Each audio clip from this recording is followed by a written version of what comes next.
Lately, there have been a handful of conservative people out there who have shown some signs of, I don't know, I don't want to say regret, but second thoughts about supporting and helping Donald Trump get elected in 2024. A couple of them have come out recently saying that some of the policies that Donald Trump has been doing or some of the policies of the Republican Party are not great. And one of them happens to be Joe Rogan. Before we give him a lot of credit, let's listen to him and then we'll talk about it. You're like, okay, maybe I don't completely agree with your point of view, but I can understand where you're coming from there. And yet, when you see this in practice, you know, when it's not an NPR interview and you see the videos you've been seeing and everyone else has been seeing, then you realize like there's,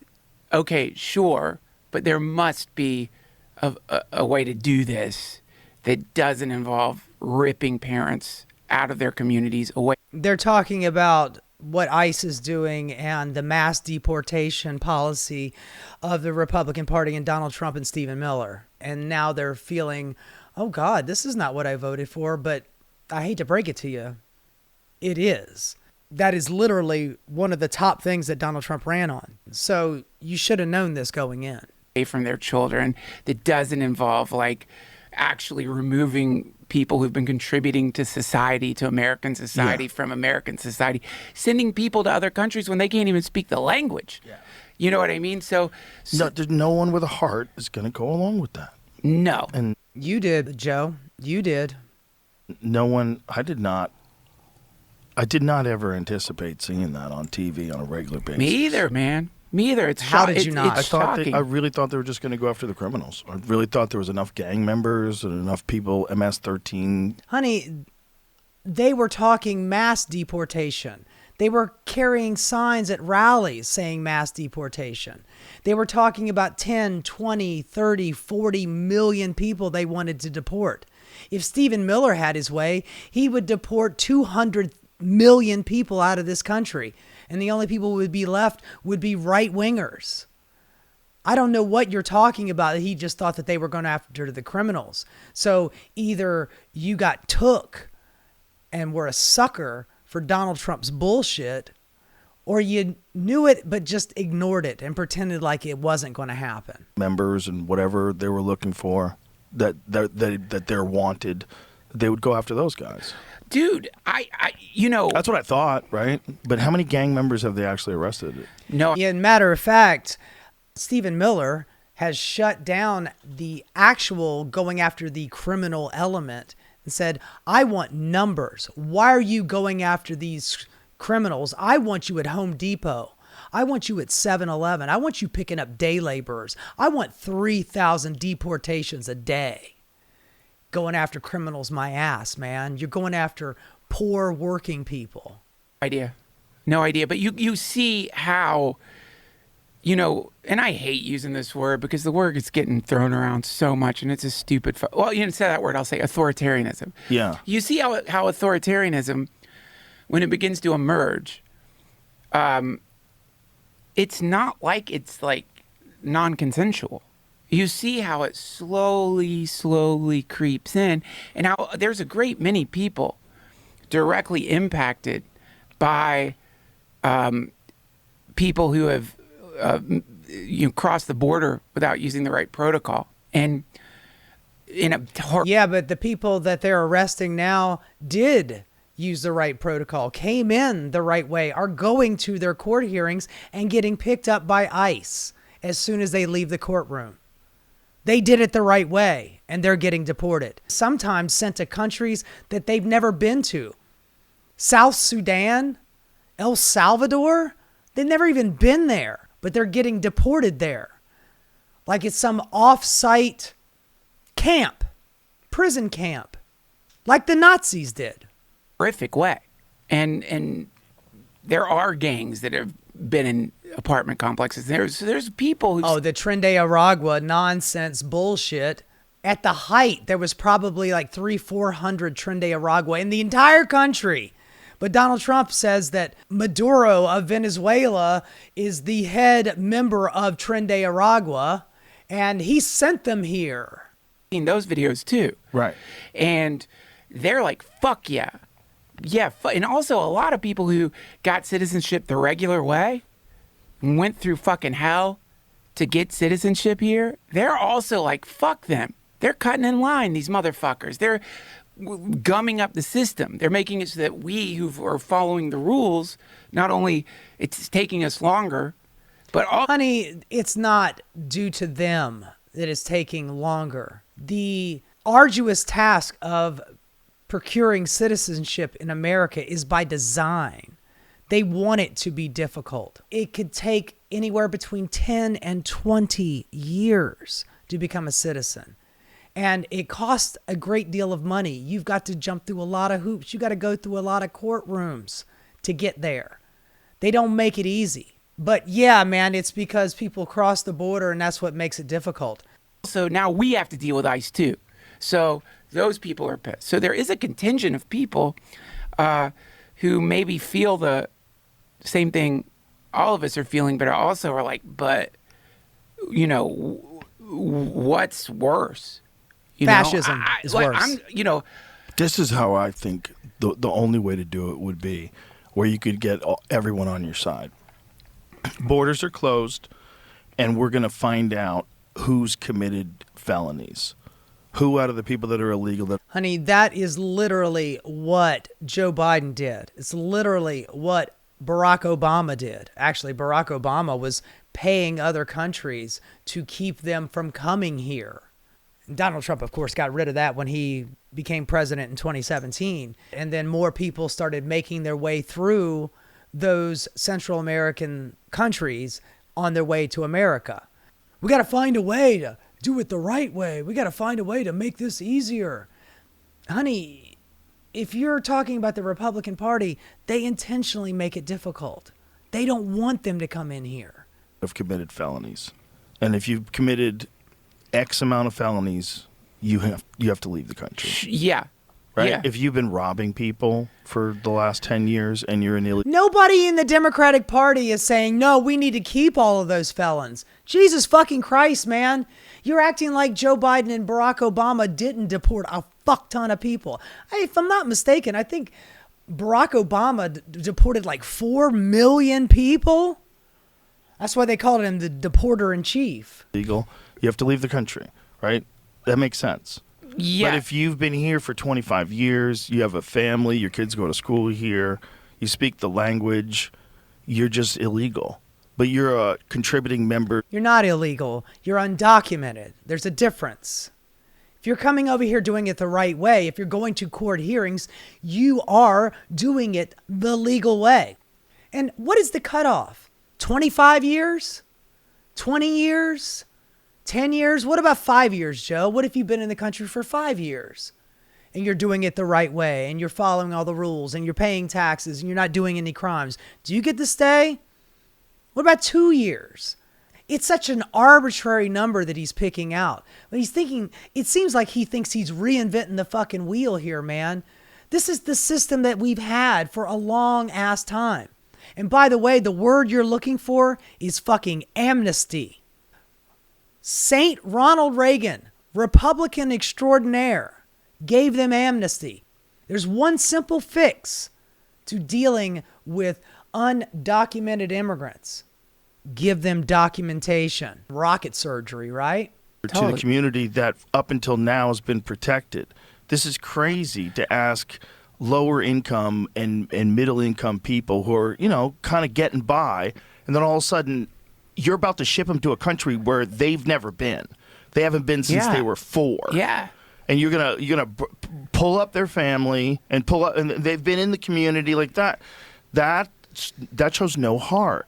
And honey, you gave him a 3-hour grease down and a shiatsu with a little hand job under the fucking table. You talked to him for 3 hours with no pushback. You didn't ask him any of these questions. You didn't seem to care. You let him lie to you over and over again. Demonstrable lies. I never said lock her up. What's the point of having a conversation if you're not going to ask him anything serious? You're just going to let him blather on and lie to your face and lie to the millions of people that watch your program, that go out and vote for him. You helped this, man. You aided this along. You might be feeling regret about it now from what you're seeing on TV, but dude, you helped him get elected. Not here to just piss on Joe Rogan. Also wanted to bring this up because I've been hearing a lot of people talk about how, wow, Marjorie Taylor Greene is really impressing me. She's starting to sound a little progressive. Like maybe she should run for president as a Democrat. Calm down. Seriously. I'm going to play the clip that everybody is fawning over. Then I'm going to play you another clip, just a random clip from this same interview with Tim Dillon here. And then you be the judge. Latinos, is there a better way, a more humane way to conduct some of these raids? Because I think there are a lot of people that go, we want a border, we need a country, and that certain people also need to be deported. Absolutely. But when people see children being zip-tied or a grandmother being zip-tied, and these are people who've maybe lived in a community 30 years, and they're not committing a crime. They're here illegally. We know that. To me, you see a lot of people that are, more moderate types, people like myself that very much want a border and a country. Right. But I look at, showing. The idea that we do not have a border is just such conservative cope. It's horseshit. We do have a border. There is a process. Do people sneak over? Yeah. They sneak over into every fucking country, man. And if you want to grab a hold of them then, and then they say, hey, I claim asylum, then they get to sit in front of a judge and plead their case. And if the judge says no, then they get deported. That's what we have. That's the system that we have. Make it seem like it's willy-nilly and Joe Biden let 20 million people in. He let 20 million people in. Just ask my border czar, Tom Homan. Make sure you bring him a big fat sack of cash and he'll tell you whatever you want to know. To pretend like we don't have a border just fucking infuriates me. And the whole idea of Democrats want open borders. No, we don't. We want health care. We want higher wages. We don't want an open border. It's just fucking fantasy. Up to a high school graduation and deporting someone's father, I go, this seems to a lot of people to be inhumane. Yeah, that's hard to watch. Yeah. Yeah. So Yeah, Marge, but you voted for it. You loved you some Donald Trump. By the way, one thing about Marjorie Taylor Greene, she might say some shit that you go, oh, wow, that's pretty progressive. I'm surprised that she actually said that. She's been railing lately about releasing the Epstein files, and she's pointing the finger at everybody else but the one guy at the top who is doing everything he can to make sure that those files don't get released. She might have criticism for Mike Johnson, but she has no smoke for Donald Trump. And he is the main dude. love Laken Riley's mother and sister. Of course. And her family. Yeah. And so If you're not familiar with Laken Riley was killed by an undocumented immigrant. And a whole bunch of Democrats voted along with Republicans for the Laken Riley Act. And the Laken Riley Act says ICE can pick you up without due process, even if you're just accused of a crime. You're not convicted of one, you're just accused of a crime, you can be locked away. And many Democrat congresspeople and senators voted for this. Look what it's wrought. Thank you very much for voting for that. Do I feel bad for Laken Riley and her family? Yes, of course I do. I don't want to see anybody get killed. But to throw a whole community of millions of people under the bus because of that, they had nothing to do with, that's some dumbass shit. I have to say, oh boy, do I want to deport any illegal criminal like that. Right. That's horrific. Yeah.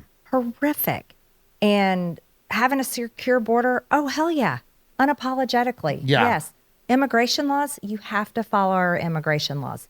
Those are our laws. Right. Me and you can't go to, say, Mexico or Colombia or Brazil, and we can't overstay Right. our visa Right. and not expect to get arrested and deported. Right. Like, that's just facts.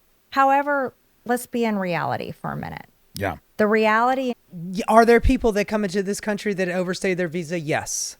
Are there people that come in this country and accidentally overstay their visa thinking that they actually filled out a form, but they didn't fill out the form, or it didn't go in the right place, or they didn't fill it out in triplicate or quadruple it, or whatever the fuck the government asked for? Yeah, that's definitely a possibility. Thinking that they had actually done it the right way, but they made a mistake. And instead of going, hey, let's just do a quick correction and we can make it all better, you're like, nope, you're deported. You're gone.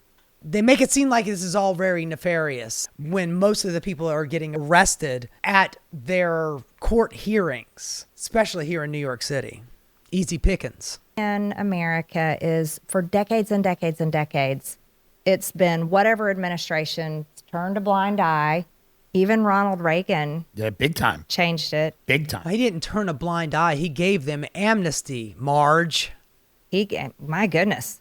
California Republicans turned wanted cheap right. labor, and yeah. Yes, and so Yeah, well, that is definitely not untrue. Who's to blame there? Is it the immigrant or is it the person who employed them? we have, and I own a construction company. Right. So I'm going to speak from very real experience. We have a labor force in America across many industries that has been built on illegal labor. That's a fact. That also It's also a fact that America built this country off the back of slavery. So it's not like we haven't been down this road before. One of the reasons why America is so wealthy is because a lot of it was done with low wage or slave labor. cannot be ignored. Right. And I'll say it like this. The same way I look at the health insurance industry and I'm analyzing, we need to build an off-ramp, but an off-ramp is gradual, right? Off of the Affordable Care Act, off of Obamacare into some sort of new system that is much better. I also look at this problem that we have with illegal immigration, that we can build an off-ramp there. And as a conservative and as a business owner in the construction industry and as a realist, I can say we have to do something about labor, and that needs to be a smarter plan than just rounding up every single person and deporting them just like that. See, look, Marjorie Taylor Greene has been really bad for the entirety of her tenure in Congress. And the fact that she said something that was this much moderately reasonable, everybody's like, oh my God, it's amazing. It's like the bar is buried under the ground, and the fact that she was able to step over that low-ass bar, everybody's giving her all the credit in the world. Now, I will give her credit that she's not a raving lunatic on this particular topic at the moment. I'll give her this much fucking credit. As high as that bar is, that's the credit I'll give her.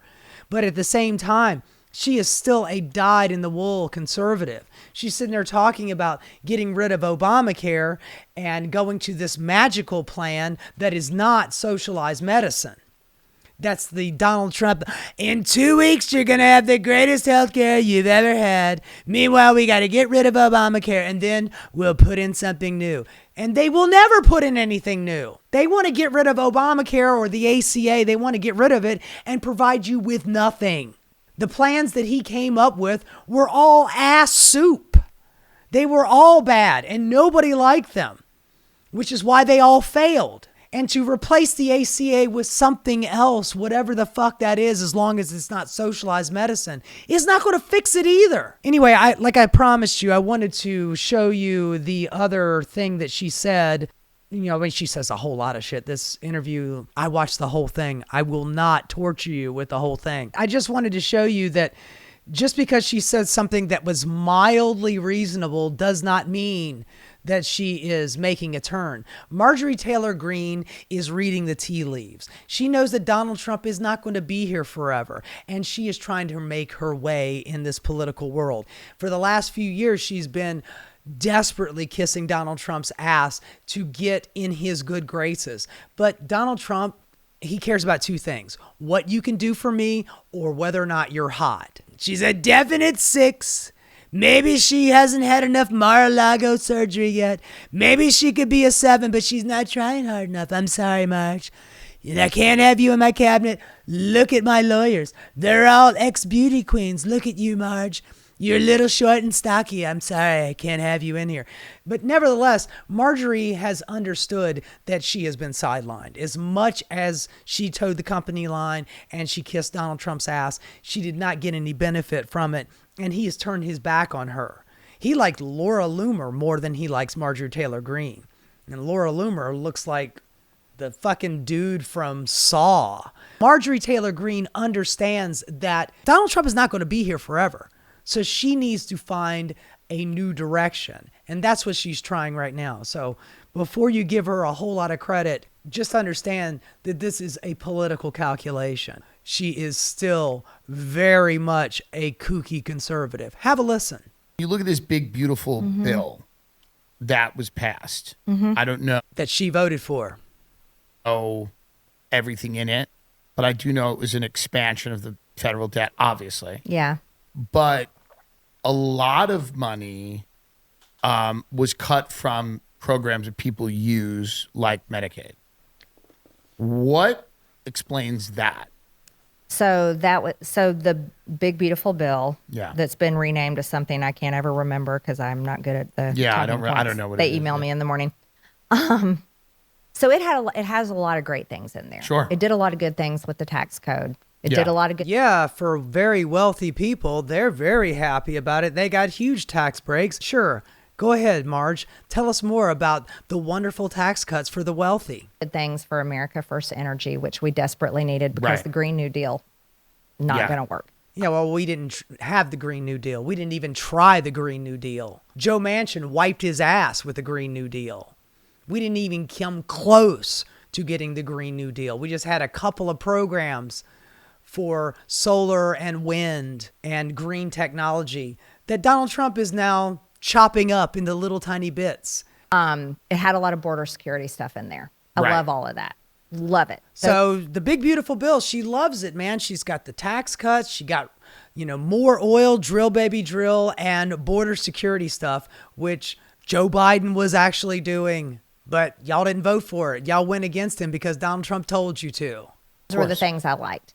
It has $50 billion for rural hospital. The $50 billion for the rural hospitals is a drop in the bucket for what they need. With the Medicaid cuts, a lot of rural hospitals are going to close down because they're not going to be able to survive without those Medicaid funds. From the poor and working class in a lot of red states who get Medicaid resources are all going to go away. And then those hospitals are closing. They cut $900 billion from Medicaid. Do you think that $50 billion is going to help this? Those hospitals are already closing before the cuts come. They're not going to wait around for the cuts to happen and be caught in a game of musical chairs without having a chair to sit on. They're closing down now. You $50 billion ain't jack shit. We give that to Israel for dropping bombs. $50 billion is not enough. Okay. That's a piece that a lot of people don't understand. Okay. It cut out, what it did is it cut out any payment for illegals, and it takes people that should be working, put them back to work and get them off the system. All of the 27-year-old lazy men in their grandma's basement playing video games and eating Cheetos who are using all of the Medicaid services, which is all a bunch of fucking horse shit. The studies have been done. The statistics are out there. The people who are on Medicaid need to be on Medicaid. So the invalid woman who has got COPD and she's on a respirator, now she's got to put 20 hours a week in at a job somewhere who's going to hire an invalid so she can maintain her health care. The reason why she can't do that job is because she can't fucking breathe. Right. That was the idea there. So when you hear people getting kicked off of Medicaid, Yeah. that's what it's talking about, is getting those people that are abusing the system Right. back out into the workforce. Like I said, folks, I mean, I could let her go on and ramble, but it's just going to be more of the same. She is nobody's liberal. She's nobody's progressive. She's not the future of, she might be the future of the Republican Party. But before you start going, wow, Marjorie Taylor Greene is really surprising me, and you're giving her all this credit. Take it with a grain of salt, honey, because she is still very much an uninformed, conservative MAGA type who has got all the fingers to point at everybody else but the main dude, who she still kisses his ass. I'm just picturing her hugging that cardboard cutout of Donald Trump where she reached down and grabbed the cardboard cutout's crotch. Ugh. Let's not give them too much backslapping and praise, Joe Rogan and Marjorie Greene, just because they're starting to come around to the idea of mass deportation. It's not a good look. Yeah, that's what we were all screaming about for the entirety of 2024 election. And you kept saying that we're all crazy, we're all alarmists, we're all lefties, we're all suffering from Trump derangement syndrome. Meanwhile, you guys bought into his bullshit. You believed everything he said. Sounds to me like you're the ones with the derangement. Hey guys, thanks so much for watching. If you enjoyed what you saw, please like and subscribe. Keep rocking.